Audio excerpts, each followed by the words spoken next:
Welcome to Typecasting, pop culture by the numbers. You'll stay with me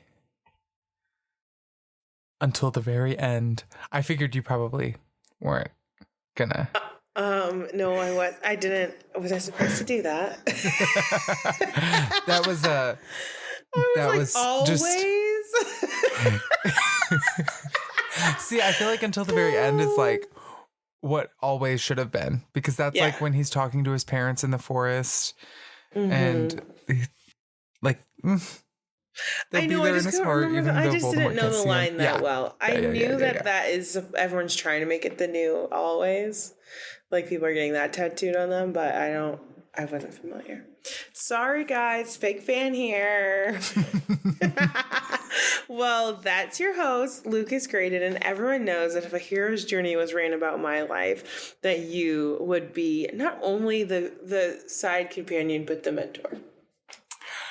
Thank you. But I feel like the number 2 step in the hero's journey is the death of the mentor. It's like number 10. I feel like I've died a lot in these intros. Like it's because people always kill the best character. That's thank you. Well, that's your co-host Murjana Tumatua, the brightest witch of her age. Oh, that's a good one. Thank you. When I watched that, I watched like a compilation today, and I was like, that is such a weird the way he phrases the compliment.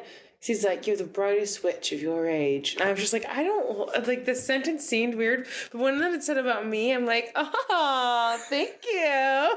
Now I see what he meant. Like, yeah.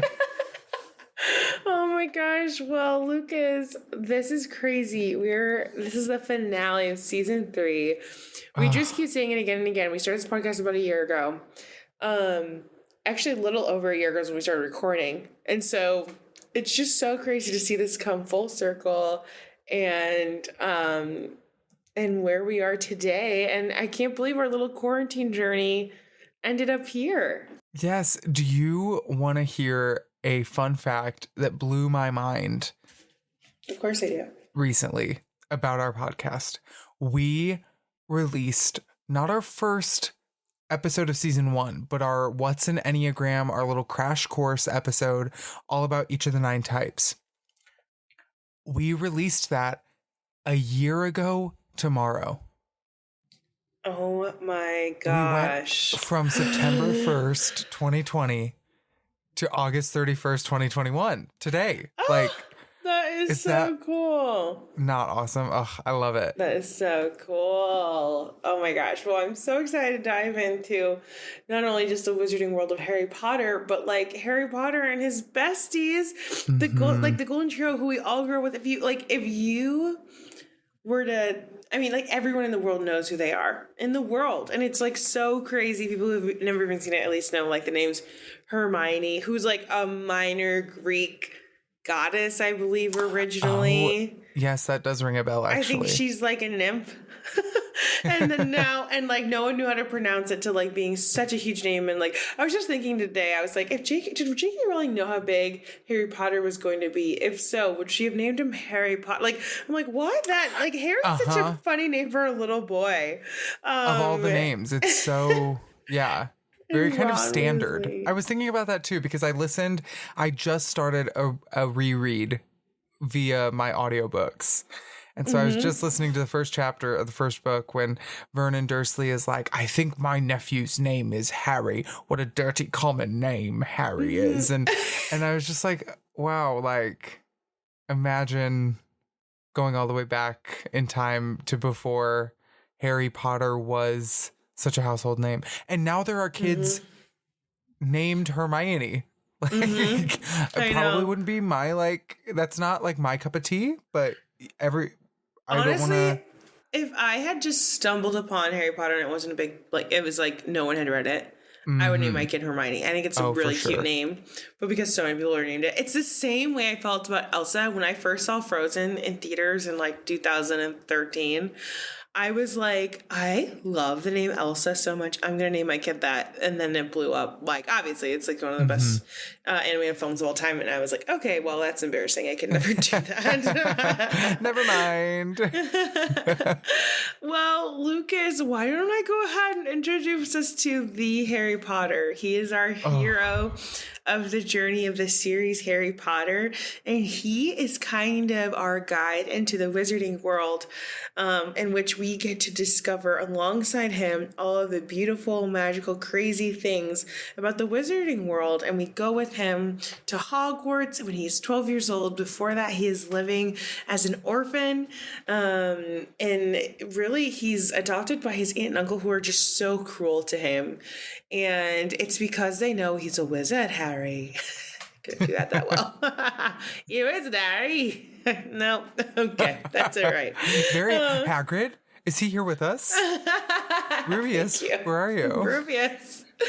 And he takes us all the way through to the finale, where he ends up, defeating his mortal enemy, the mortal enemy of the wizarding world, Voldemort. Along the way, he picks up good friends and discovers magical creatures and decides to defend and pledge his life to defending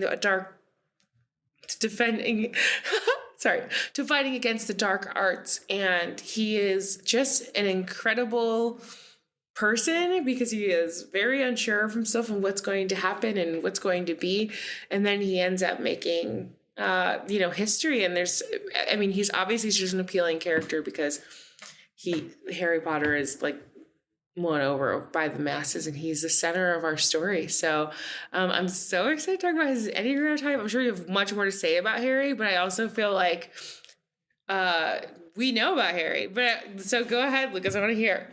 Yeah, and Harry is really interesting because in a lot of ways, he's the only character that we really actually get to see inside the head of in the books, since it is from his perspective. But there is also this element of another narrator who knows more than Harry at times. And so we're not always in his head, but I do find him one of the hardest characters I've ever had to type. And I wonder if it's because it's not just a TV show. Like, we've talked a lot in season 2 about like, when it's a TV show, you have so many years with these characters. With Harry, you have pages upon pages upon pages and novels of content inside of his head. So I think I had a hard time like distilling that into one thing. But I love Harry, and I was just thinking about the way that his resilience in the face of his childhood. He is neglected and abused and shunted into the closet under the stairs to sleep, and like he never loses that spark of like mischief almost. Like he is not he's still like, and courage, like he still stands up to Dudley, even though Dudley has tormented him his entire life, and he still like knows how to tease him back. And he's got that like grit to him that I think is really interesting, and that I think he needs to then take with him through his journey in the wizarding world, because the weight of the world is placed upon him, and the weight of all this expectation of everybody knowing him as this celebrity when he first enters Diagon Alley, when he has never been seen as significant in his own life and never been seen as meaningful. So I feel a little lost on his type. I think he's a type 9. Oh, okay. I think he grows up and spends a lot of time in his childhood internalizing the message that like what he wants and what he thinks does not matter. And he learns to like suppress those voices and suppress those opinions in the way that I think a lot of type 9s learn that as a defense mechanism. But then as time goes on, I think, again, that sense of like identity, I think he struggles with the sense of like, who am I? Because everybody else thinks I'm something else, and everybody else has a different opinion of who I am. And he sees himself, I think, a lot through the eyes of other people. The Ministry turns against him when he is finally proclaiming that Voldemort has come back. And we also see him struggle. And here's the thing. He's also going through PTSD at 15 years old, like is not receiving the therapy that he should be.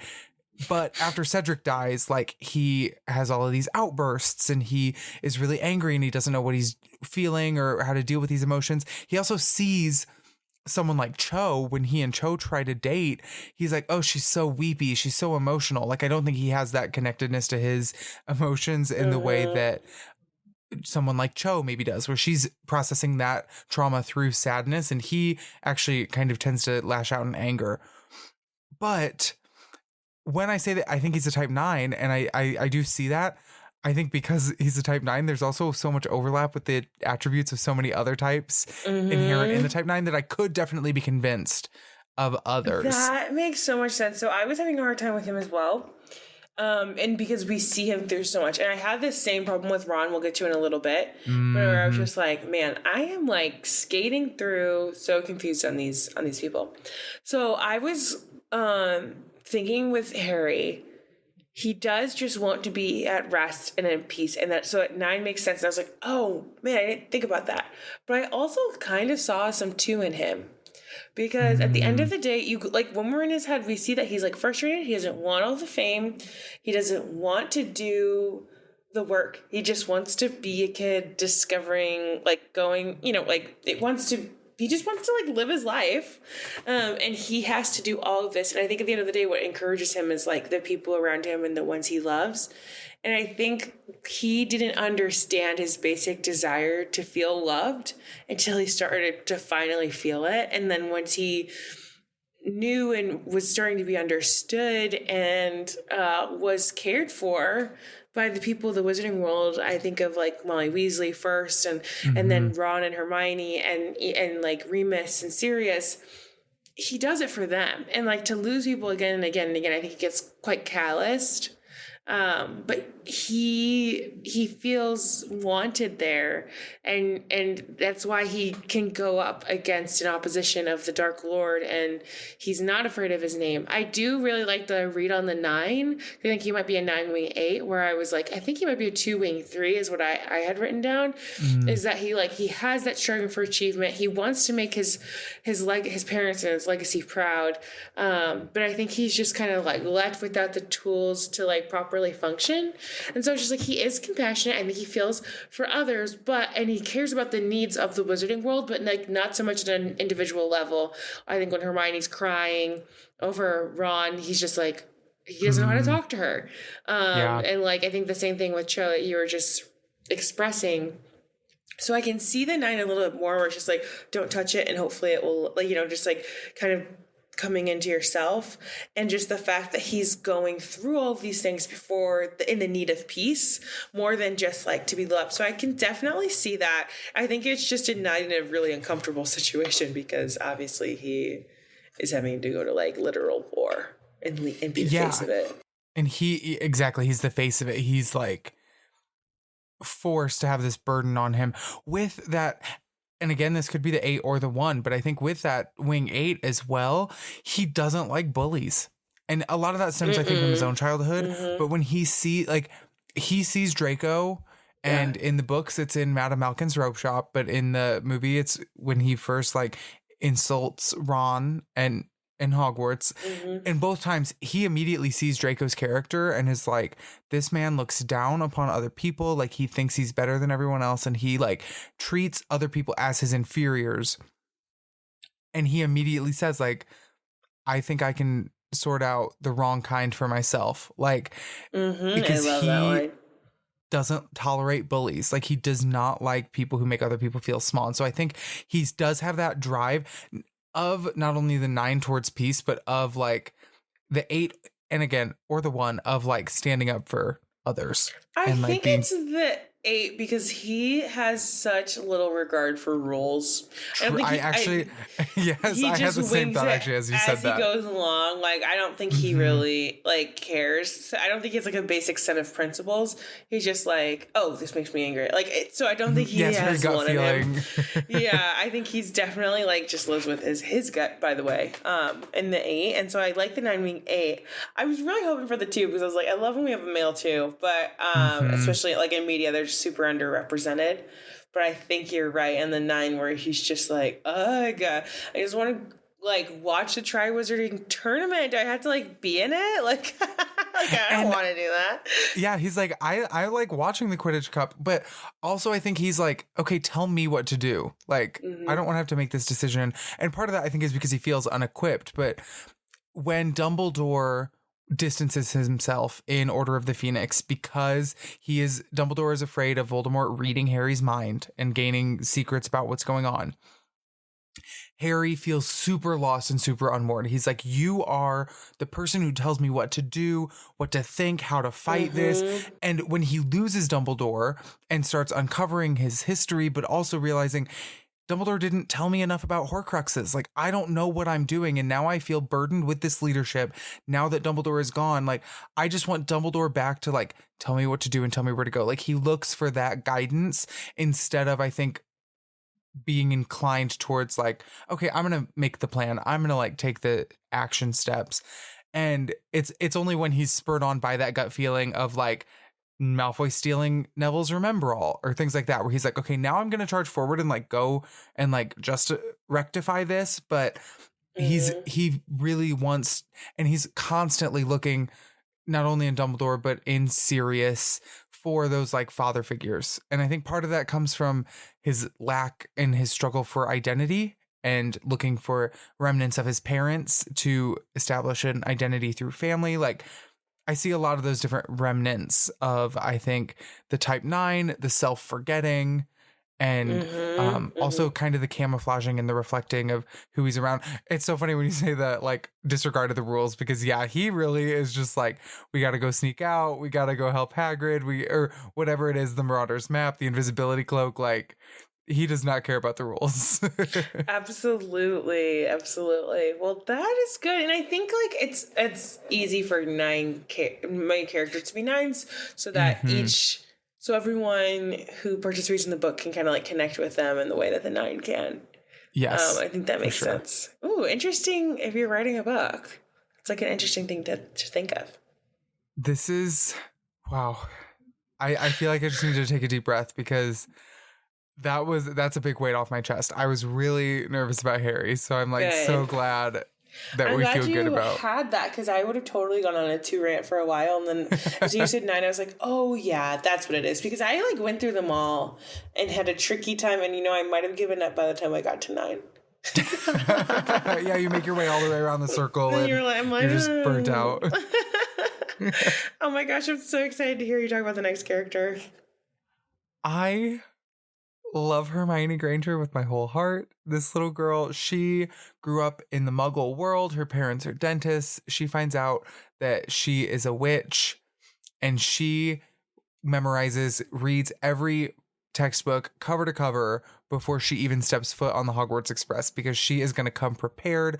She has got something to prove, and she is going to prove it with all of her might. As we mentioned earlier, she is the brightest witch of her age. She's super smart.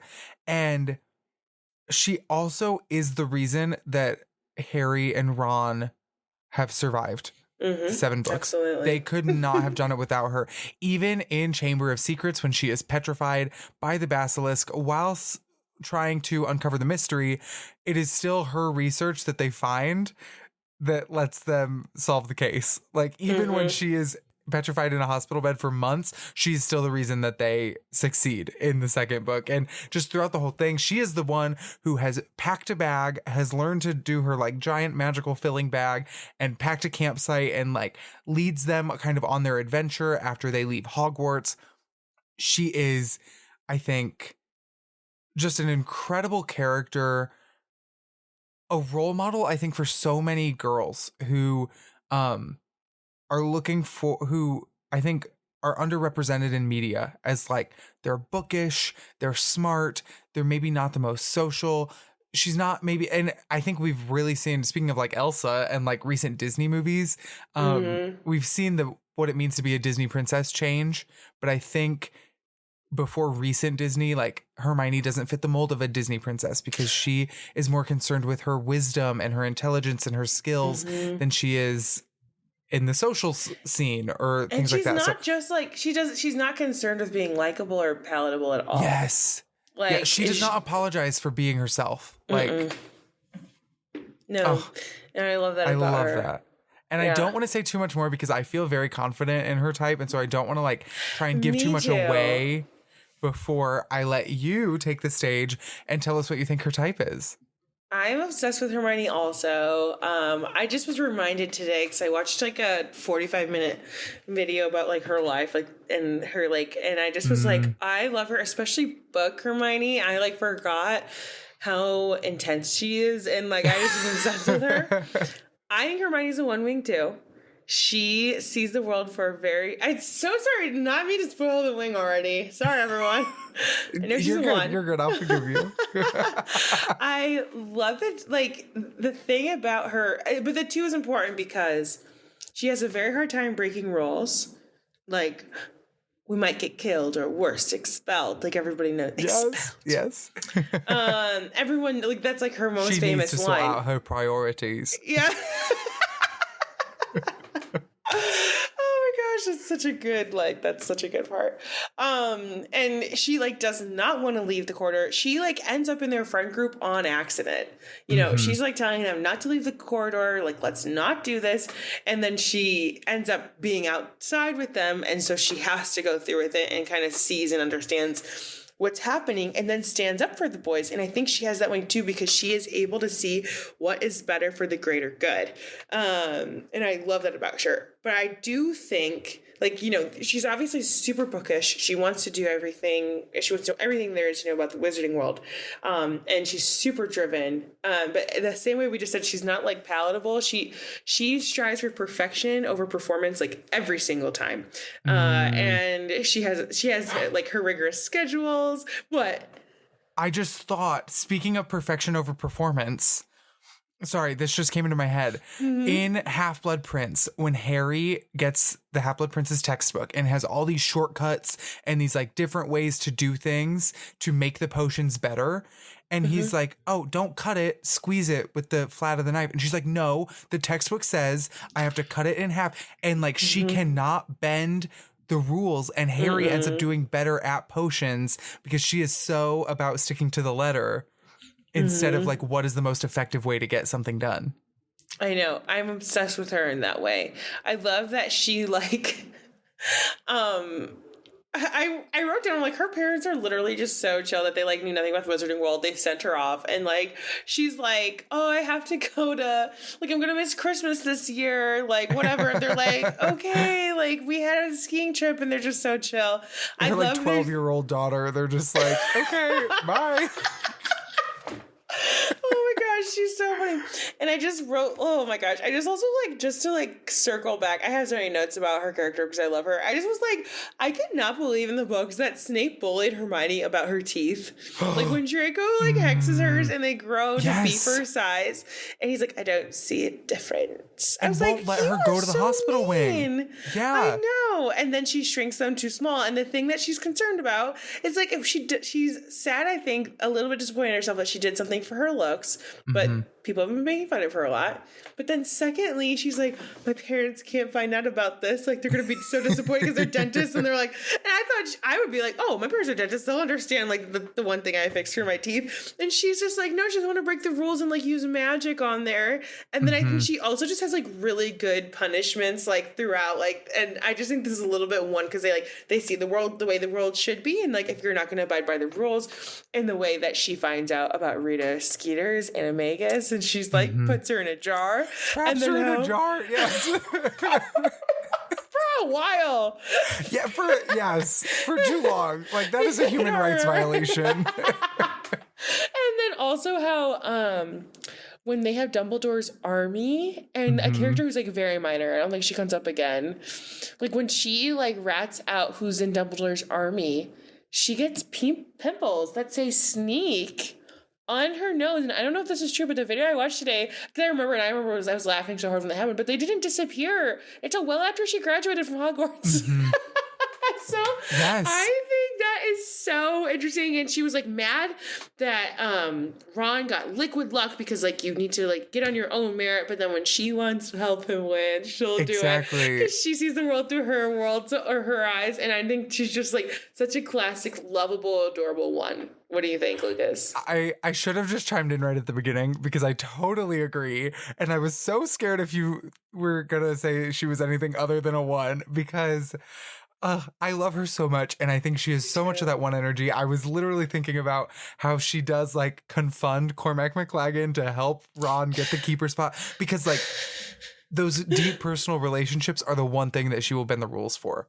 And she also does have that inner sense of justice and principles that when Umbridge takes over the school and she sees the ministry like lying and like literally gaslighting the wizarding community into thinking that Voldemort is not back, she is not afraid of revolution. Like she is the one who's like, Harry, you need to teach us how to fight. She like is the inspiration for Dumbledore's army. She's not above breaking the rules for her own personal code of ethics. And like she has like, it's more about sticking to those. And I also think especially young Hermione, especially like book 1, because I always forget when I reread the first book how long she spends not a part of the trio. Like they are not friends. Like Harry and Ron are mean to her in the like first book, but she has that inner critic. She has that voice inside of her that like tells her she has to be the absolute best in the room. Like she, I think, knows that she learns, I think, very early on about the prejudice against Muggleborns, especially from families like Draco Malfoy. And she knows that she has to work twice as hard as everybody else to justify, quote unquote, her space. And I think that she is always combating that inner critic. I think that's why Ron gets to her so much when she's so young and he is insulting her. And she does end up crying in the bathroom the night that the troll attacks because he is voicing those things that she doesn't like about herself. And he is voicing those things of the inner critic, and in her mind, he's justifying them and validating them. And I think that's what like is her greatest weakness, is that inner critic. She goes twice as hard because she's scared. Like she doesn't fit in. Okay, well then I'm going to be the best student in the room. Yes. Like if I'm not going to fit in, I'm going to stand out and like stand out for good. And she, but she wants friends. She wants to be loved, of course, like everyone does. Exactly. And I love the thing that I with the wing too. I was just like reminiscing on Spew and how she's like, I'm not going to break the rules, but I'm going to put the clothing all around the corridor so that they like pick them up and like magically, will be released, and how she's fighting for it because it's the right thing. And then she's also like, she cares about these elves, and it's really beautiful. She does. I was just listening to a very fascinating podcast about Hermione and Spew and all of that. And I think a key to it, though, and I think something that points to the 1 more than the 2, is that she never asks the house elves what they want.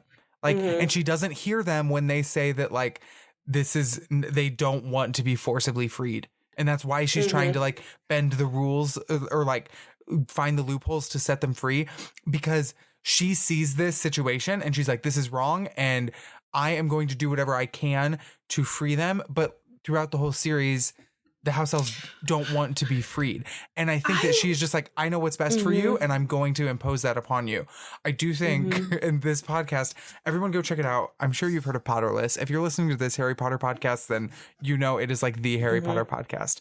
But he just did a series a few weeks ago about representation and its shortcomings in the Harry Potter series. And in the very first episode, they talk about the muddled metaphor of like house elves and slavery and Hermione and all of that. And I think that the metaphor itself gets a little messy if you dig into it too much, and about the whole like happy slaves and they don't want to be freed.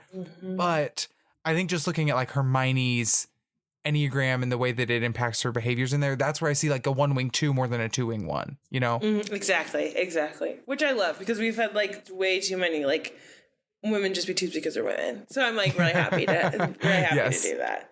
Yes. Oh my gosh. Well, I'm so glad we were like all on board with Hermione. I just was like fell in love with her today. And just like, she just wouldn't I love it. Because one of the reasons I had Harry as a 2 was because he wanted to go and like fight all the Horcruxes alone. And she was like, Harry, and Hermione was like, Harry, I've been here all along. Like, I'm not going to leave you now. Like, we're going to do this. And she refuses to leave, which is, I'm so interested in what we have to say about Ron Weasley. But she just won't leave his side, and I just Savage. All right, next up, Call an ambulance. Not for me. For Ron. Not for me, for Ron. He is laying on the floor over here. Oh my gosh. Oh my gosh. Well, I will I'm so sorry. I did not mean to do that. I mean, I did, but I didn't.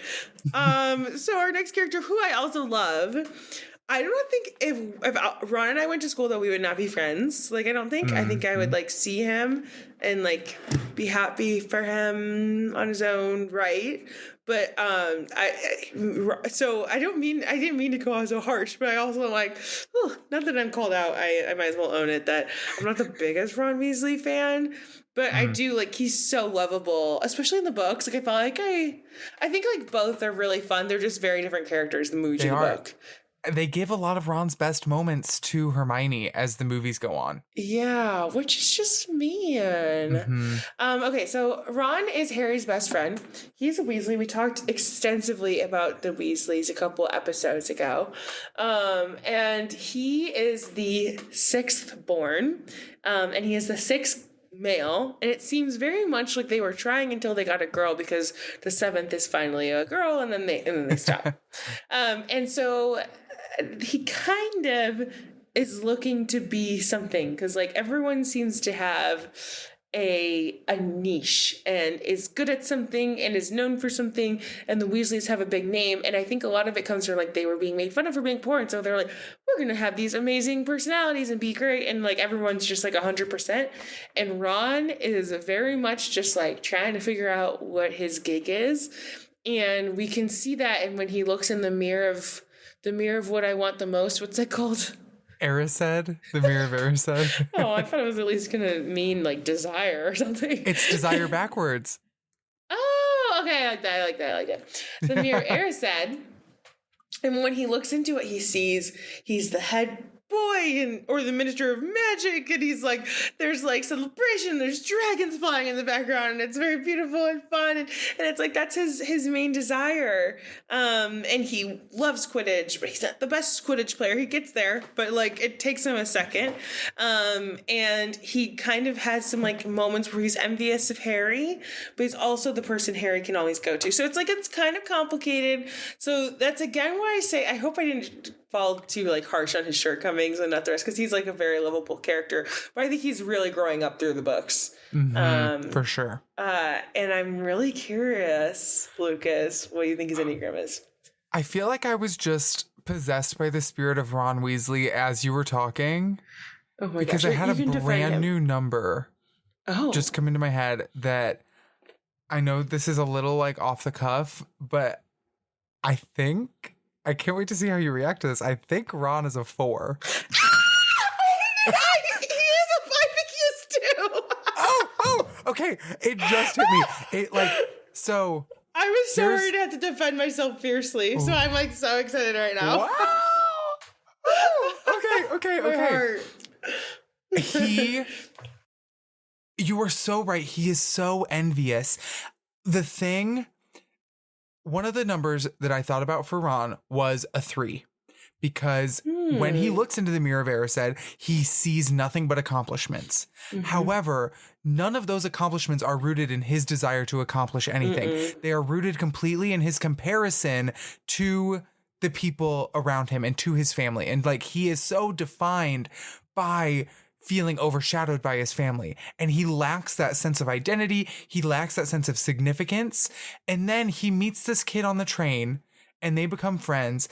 And then he struggles really hard, I think, with that comparison. He struggles with a lot of shame coming from poverty and seeing like all of Harry's money. He then also like Harry gets all of the attention that he wants. Like when we see their first real falling out in book 4, Ron immediately sees this opportunity for glory in the Triwizard Cup, and they can't go for it. And then Harry is mysteriously chosen, and he feels like Harry betrayed him. He thinks Harry went behind his back because he takes thinks it so Harry personally. He takes it so personally, and he thinks Harry wants it as bad as he does. He does not understand that Harry does not want the attention and the fame that Ron wants more than anything.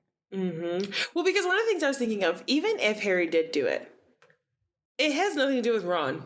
Like, it's not really actually connected to him.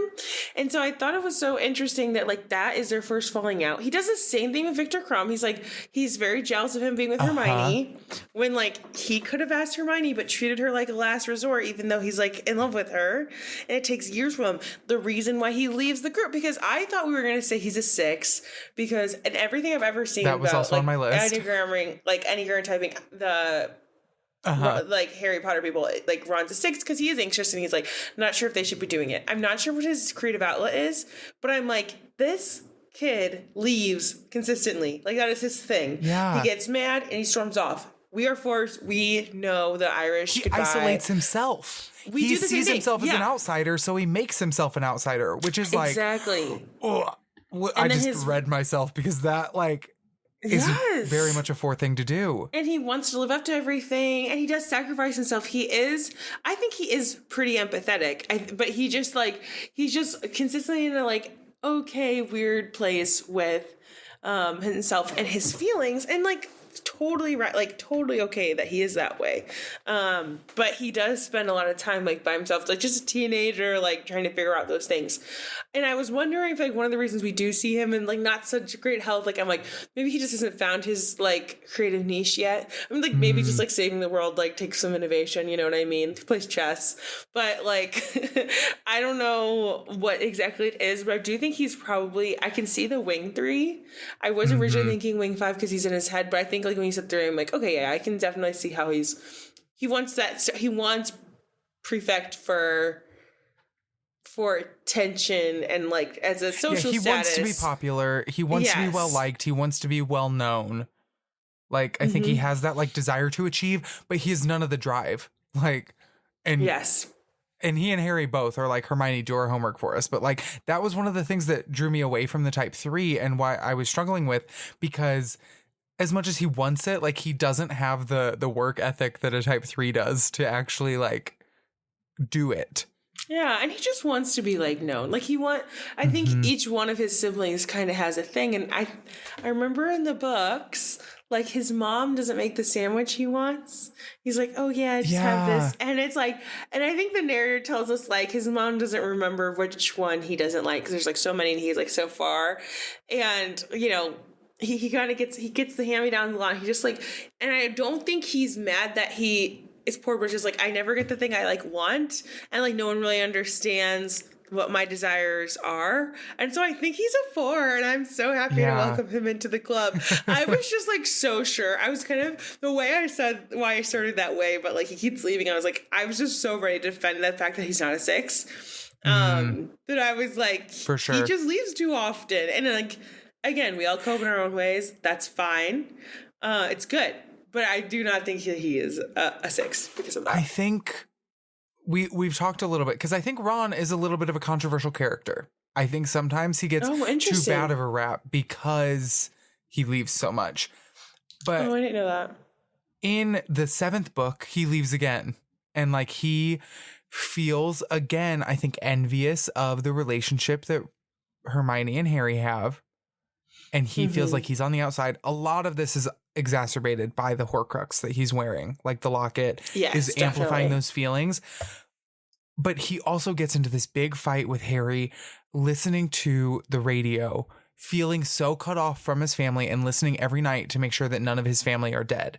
And he tells Harry, you don't know how it feels because you have no family. And like, he is just so in his own experience that I think he blinds himself to the experiences of these people around him. And he obviously doesn't mean it. And again, a lot of that is the Horcrux, but I think it is that tendency towards like self-centeredness and like living in your own experience of the type 4, like the individualist, that I can definitely see in myself. And that's what like I think really hit me as you were introducing him. I was like, wait, am I Ron Weasley? Like especially in that childhood state, like when he starts these books, obviously he's 11, like he has a lot. I think he wears his heart on his sleeve a lot, and like just that vulnerable state.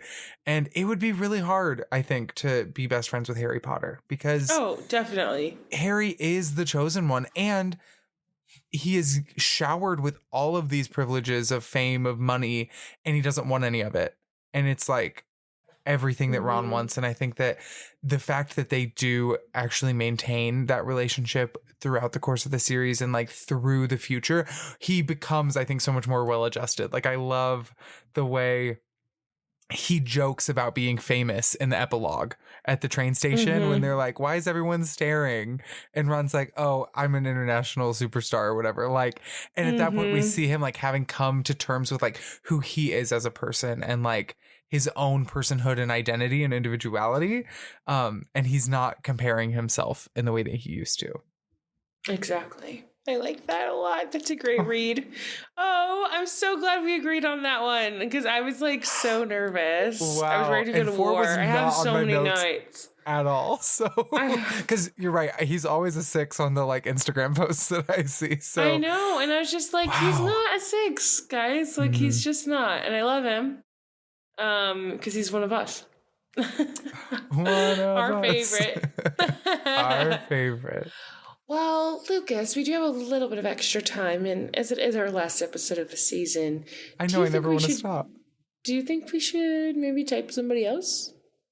You know, we did have. I have an idea. I have an idea of somebody that we could throw in here at the end. So, speaking of Harry's first trip to Diagon Alley, he met a lot of people. He met a lot of places and a lot of things. He met one young man inside of the robe shop. A man with bleached blonde hair and an everlasting sneer, Mr. Draco Malfoy. An everlasting sneer. And I think that Draco is a really constant figure throughout the books. I mentioned him a little bit. I threw some shade his way when we talked about Zuko, because I think Draco has a life of his own in the fandom and like in the world of fan fiction. But he does, I think, grow up under a lot of family pressure from his parents. He has this whole lineage and legacy and history on his shoulders as well. And he's taught from a very young age a very specific thing about the way that the world works. And then he is actually tasked by Voldemort when he's 16 to kill Dumbledore. And we see him just racked with this anxiety and this guilt and this pressure of his whole worldview, I think, crumbling. Like, this doesn't feel right. If I fail, he will kill me. Like, I don't have any other choice. I think he feels trapped a lot. He feels like he doesn't have a lot of choice in the way that his life has been led up to that point. And I think that's when he becomes a more interesting character, is when like he finally starts to question some of that. I totally agree. Because I got so mad because I was on Draco Talk when I first got on TikTok. And I swear every single post about Draco was like on my feed. And I was like, I'm okay. Like, I do not. And I didn't really think about Draco twice when I actually consumed the content. But then when I was on TikTok, I was like, guys, this is not healthy at all. And I think I'm serious. You can't save him. You can't change him, girls. Exactly. And I was like, but I do think upon like doing research here, I understand the desire. And like, there's generational trauma and pressure here. Yeah. And I think like the important part that might get a little glossed over maybe is that like when he's like tasked to kill Dumbledore, he truly believes if he doesn't do it, he's going to die. And I think before that, he's a bully. He's not a cute kid. He's not sweet. I don't know how many people whose parents are Nazis turned out. Probably not great. You know what I mean? Probably not. Yeah. Cards are kind of stacked against him. They really are. And the other thing that I was just thinking of, the difference, Sirius Black grew up the same way, didn't end up the same way as Draco. But Sirius had a brother who, even though he doesn't know, I think, the full story. What's Sirius's brother's name? Regulus. Yeah. He doesn't know the full story. Regulus was there before him. And I think the pure fact that he could have a brother to look at and when mom and dad are being a little crazy would help so much. And Draco doesn't have that. And he's just in his own little world. What were you going to say? I think that's a really interesting comparison. It makes me wonder what would have happened if Harry and Draco had become friends? Because I think that the grounding influence for Sirius more than Regulus was probably James. It was probably him meeting James, like on his way to Hogwarts, becoming a Gryffindor, and having that outlet outside of his family. Because with Crabbe and Goyle, we see two other kids who were raised in the same circle of families, in the same sphere of influence, in the same ideology. If Harry had taken Draco up on his offer of friendship and had like taught him a different worldview, I wonder how Draco would have reacted. Because I think Regulus is actually a really interesting comparison to Draco, because Regulus does join the Death Eaters and actually defects late in life and like last minute decides to betray Voldemort and to get the real Horcrux out of the cave, and sacrifices himself to do so after being a loyal like Death Eater for a while. Late in life because he dies young, right? Yes, not late. I just mean like more like last minute. Like it's very much like the last thing he decides to do. Hopefully, like he could have lived longer if the call wasn't for the sacrifice of his life and not done that. I wonder if we just came up with a new theory, new to me at least. I'm sure there's people out there because there's so many, that when the Sorting Hat insists upon saying Slytherin would have been a good house for you, is because he could have changed Slytherin. I just got chills. I know. I'm like, when you said that, I was like, because I was just thinking about how he keeps thinking he might be bad. And he goes to the Sorting Hat. He finds Sorting Hat again and says, "Are you sure you put me in my house?" It's like, I still think you would have been a good Slytherin. You're fine. You are brave. But like, what if he changed? Oh my gosh, I'm giving myself chills.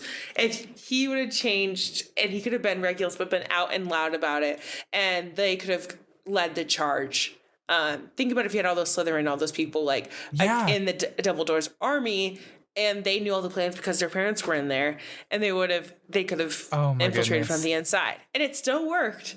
But like, if he was a Slytherin, he would have been able to have those relationships. I don't know. I think that's a cool read. I love that. I'm proud of myself. Yes. It was definitely a team effort. I wouldn't have gotten there if you hadn't gotten there, but it was fun. This whole podcast just was worth it for me. Like the past 3 seasons, just like that was all I needed. Like, wow.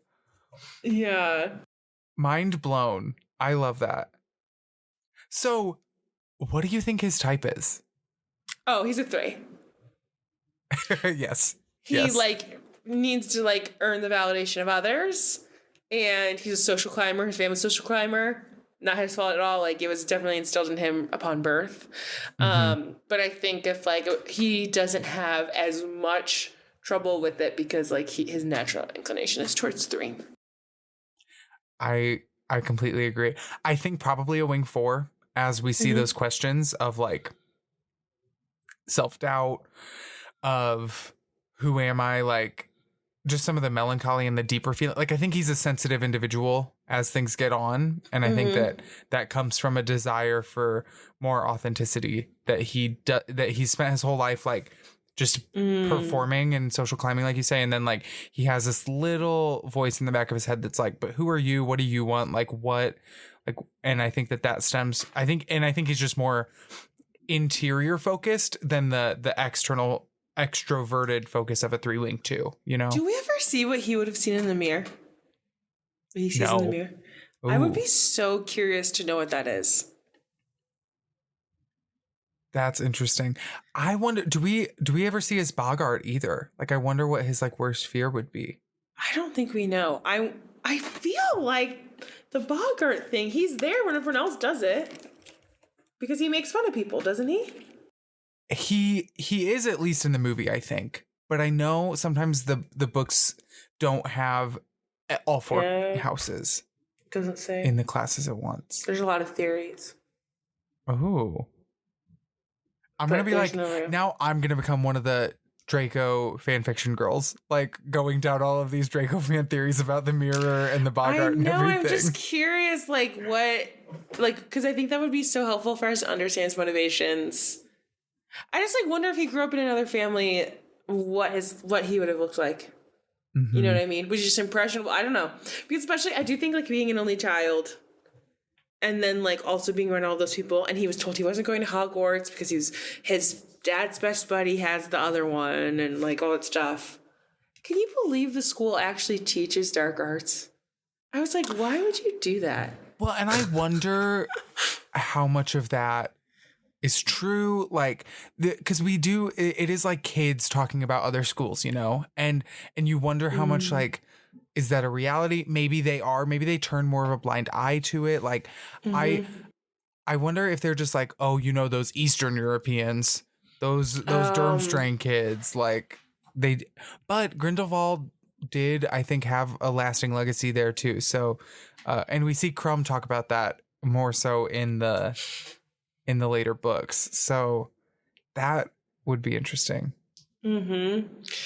Oh, this was good. I feel like very energized right now. I know my head is reeling right now. Like, well, Lucas, until next time, I'm so excited for you to move to London. Please keep us updated on all your adventures.